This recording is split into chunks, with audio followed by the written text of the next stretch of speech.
All right, y'all. This is your boy next door to Ferguson again.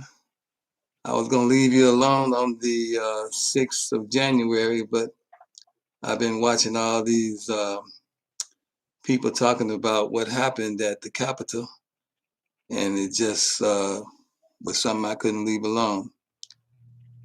And all I wanted to say about it was simply that if somebody came along and tried to take my vote away or discount my vote, whatever it was, for the person that won or for the person that lost, it don't matter. If somebody tried to discount my vote, I'd be highly pissed. But in a broader sense, though, I looked at the fact that this whole incident at the Capitol was started by a lie. And the fact that lies are so damaging was one of the reasons that I had to say something.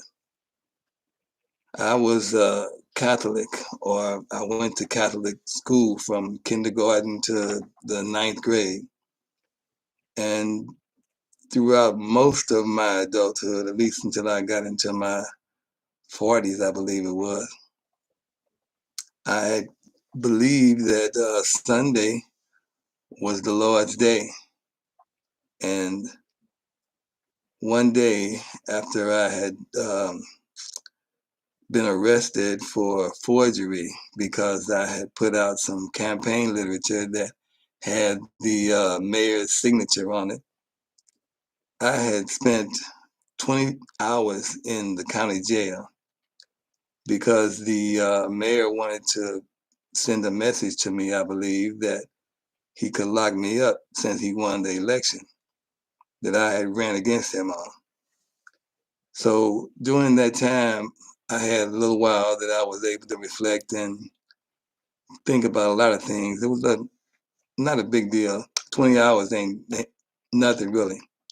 But after the 20 hours was up, I came home to what was announced as a brand new TV network on the UHF channel of networks. And this network had a religious station on it. And the religious station was talking about the teachings of the Catholic Church and the biblical teachings that went against what the Catholic Church had been teaching me all my life.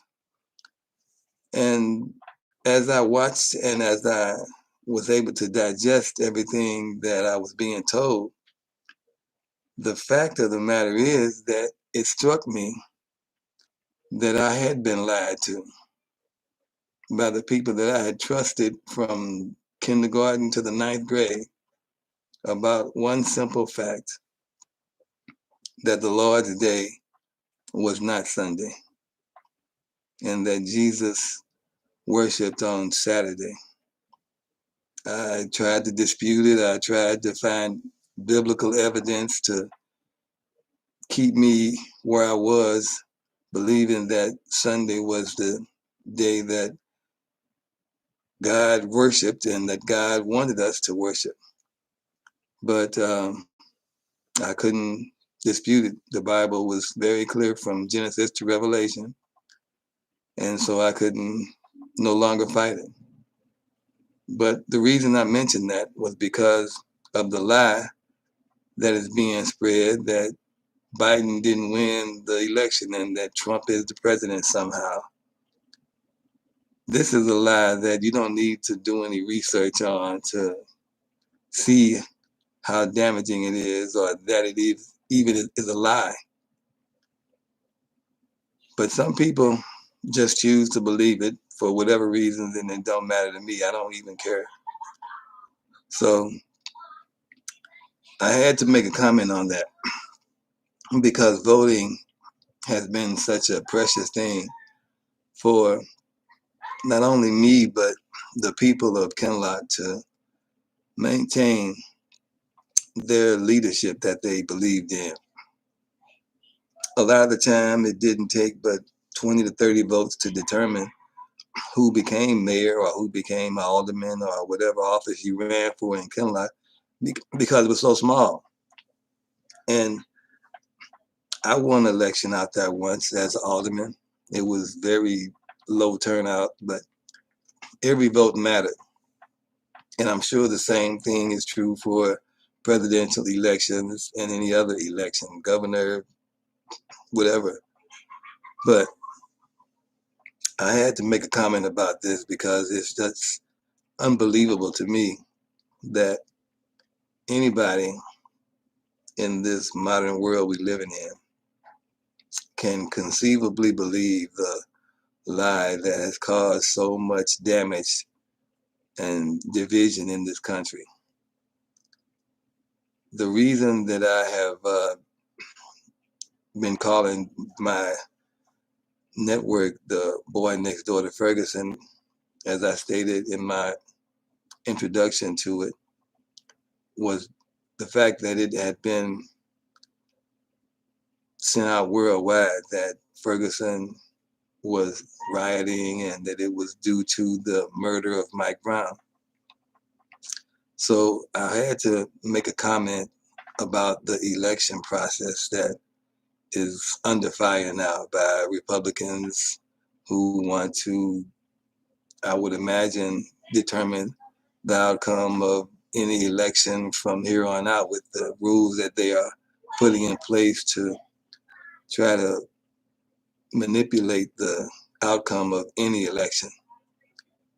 And it's only a reflection of how people are not being treated as people. People are being counted as votes. People are being counted as followers of whoever it is that they can get to lead them. And the most important thing that this country was based on was individualism. Everybody having a vote and that vote counting.